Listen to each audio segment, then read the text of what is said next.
Assalamualaikum warahmatullahi wabarakatuh. Bismillahirrahmanirrahim. Alhamdulillahilladzi ayyadal mujahidin wa azzalal mu'tadin. Asyhadu an la ilaha illallah wahdahu la syarikalah. Al-malikul haqqul mubin.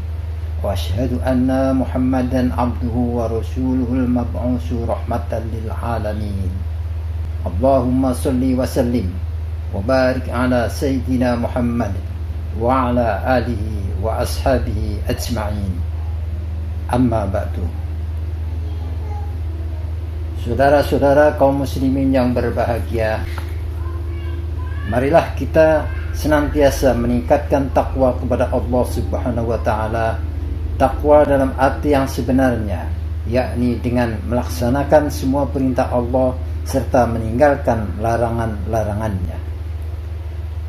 Takwa yang dapat menumbuhkan rasa syukur atas nikmat karunia-Nya yang tidak terhitung banyaknya, dengan membuktikannya melalui pengabdian atau ibadah, mentaati semua perintah Allah serta menunaikan amanat-amanatnya atau perintah-perintahnya.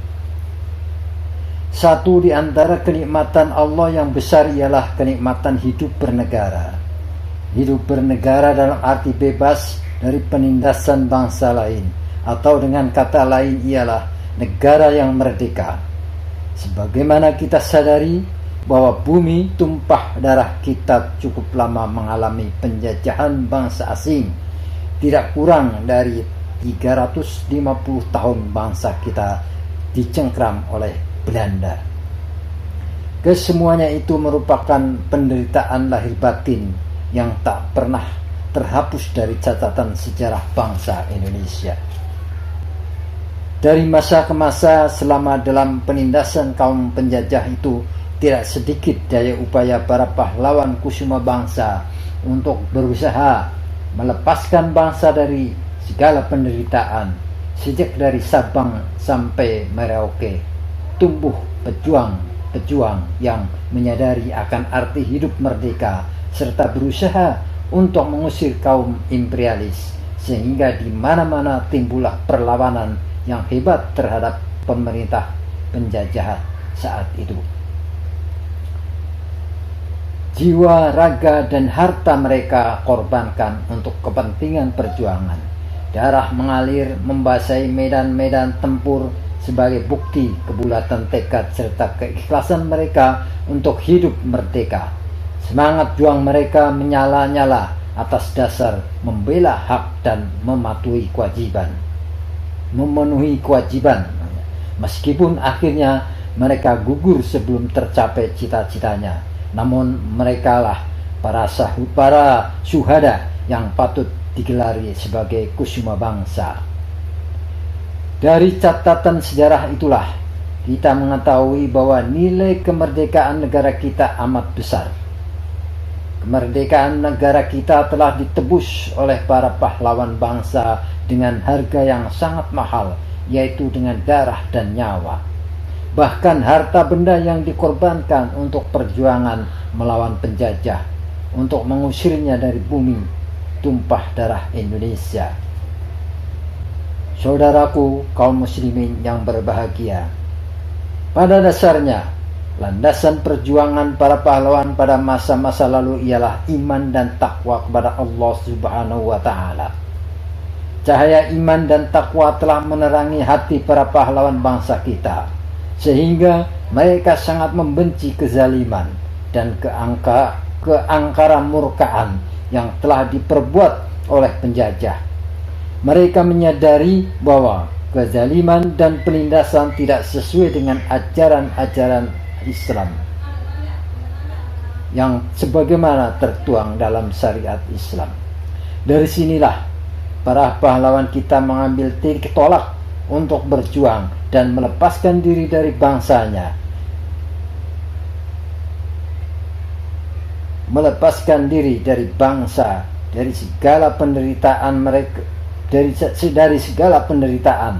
Mereka yakin bahwa dengan iman dan takwa kepada Allah Subhanahu wa taala serta rela berjuang di jalan Allah, dengan jiwa-jiwa dan harta, maka Allah akan memuliakan derajat, bahkan derajat bangsanya, serta Allah pun akan memberikan kebahagiaan hidup oleh para pahlawan perjuangan itu pun telah mereka buktikan, sehingga janji Allah pun datang, yakni kemerdekaan bangsa Indonesia pada tanggal 17 Agustus 1945.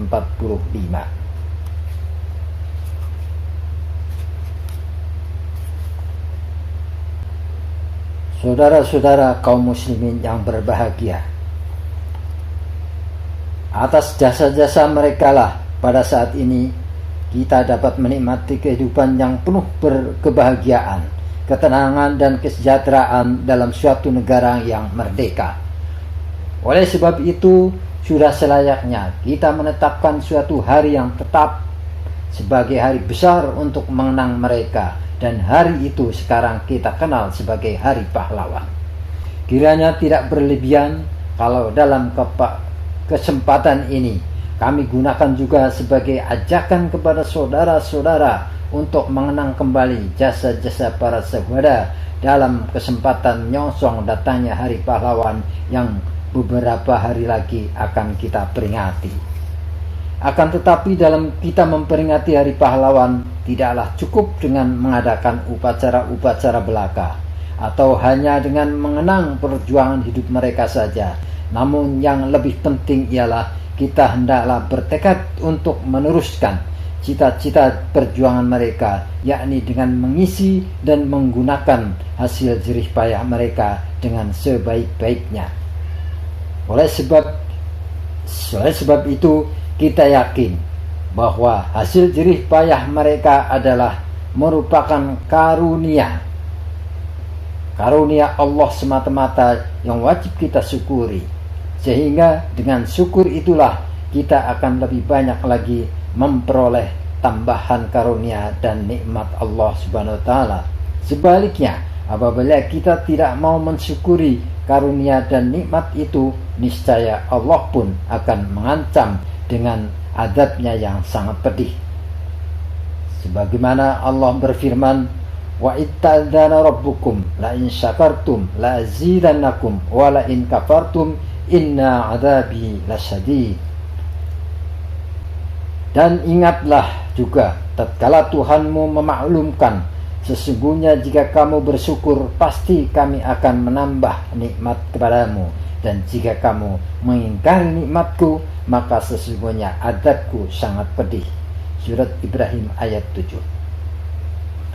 Ayat ini memberikan kesimpulan yang tegas bahwasanya semua nikmat Allah, termasuk pula kenikmatan bernegara yang merdeka, wajib kita syukuri. Namun demikian, pengertian syukur itu sendiri tidak hanya dengan ucapan alhamdulillah wa syukurillah saja. Bahkan lebih luas lagi, yaitu dengan perbuatan dan tindakan yang nyata. Perbuatan dan tindakan nyata dalam mengabdi kepada Allah, yakni dengan meningkatkan iman, takwa dan ibadah kepadanya, serta perbuatan dan tindakan nyata dalam mengabdi kepada masyarakat, yakni dalam bentuk amal-amal soleh. Malah kita buktikan syukur nikmat bernegara dengan ikut serta andil dan mengambil bagian secara aktif dalam semua tugas-tugas bangsa, terutama dalam masa-masa pembangunan yang sedang kita hadapi, pembangunan yang bersifat menyeluruh di segala bidang, material dan spiritual, lahir maupun batin.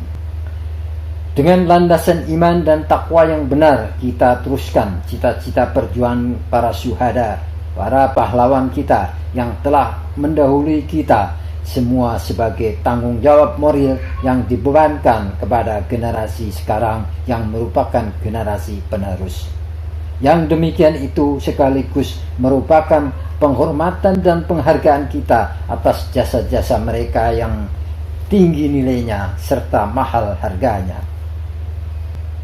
Saudara-saudara kaum muslimin yang berbahagia, kalau kita membaca riwayat-riwayat yang tercatat dalam sejarah perjuangan para pahlawan kita di masa-masa lalu, jelaslah perjuangan mereka lebih banyak berhadapan melawan musuh, saling mengadu kekuatan dan senjata dalam bentuk peperangannya.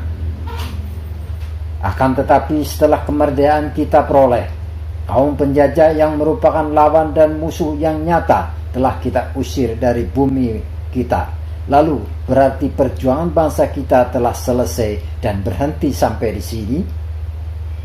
Dalam hal ini Rasulullah Sallallahu Alaihi Wasallam telah memberikan peringatan yang sempat mengejutkan para sahabatnya. Sebab ternyata betapapun besarnya peperangan secara fisik, yakni mengadu kekuatan, tenaga dan senjata, belum dianggap sebagai peperangan maupun perjuangan yang besar oleh Nabi Sallallahu Alaihi Wasallam. Sebagaimana sabdanya, ia sampaikan, "Roja'na min jihadil asghari ila jihadil akbar." Qila, "Ayyul jihadil akbar ya Rasulullah?" Qala, "Jihadun nafsi." Rawahul Bukhari. Artinya, kita baru saja kembali dari peperangan yang kecil menuju kepada peperangan atau perjuangan yang besar, yakni perang yang melawan amal nafsu. Dari hadis ini kita peroleh satu pelajaran yang jelas, bahwasanya perjuangan bangsa kita belum berhenti dan tidak akan pernah berhenti. Masa-masa perjuangan fisik telah berlalu. Kemerdekaan negara pun telah kita rasakan sebagai hasil pengorbanan jiwa, raga, dan harta para patriot dan pahlawan-pahlawan bangsa. Dalam kehidupan suatu negara yang merdeka, maka musuh yang paling utama ialah bahwa nafsu tiap pribadi bangsanya yang masih ditunggangi dan dikendalikan oleh iblis dan setan. Inilah yang harus kita perangi. Hawa nafsu yang masih dikendalikan oleh setan adalah merupakan sumber segala bencana, sebab daripadanya akan timbul fitnah, hasud, adu domba, saling membenci, iri hati, dan berbagai bentuk kezaliman serta kemungkaran. Jadi jelaslah, apabila dalam diri kita, tiap pribadi bangsa kita masih dikuasai oleh nafsu setaniyah, maka janganlah kita harap suatu keadaan negara yang aman dan tentram. Bahkan kita akan terjauh dari kehidupan damai, bahagia dan sejahtera lahir batin.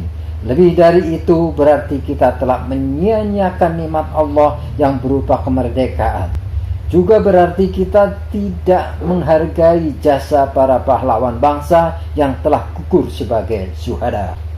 Oleh sebab itu adalah kewajiban kita kaum muslimin untuk senantiasa memelihara iman dan takwa serta meningkatkan ibadat kepada Allah Subhanahu wa taala. Sebab dengan cara inilah hati kita senantiasa disinari oleh cahaya ilahi yang terang benderang, sehingga dalam perjalanan hidup sehari-hari kita selalu terhindar dari segala bentuk penyakit gelap hati yang dapat menjerumuskan ke jurang kezaliman, kemungkaran, dan kehancuran.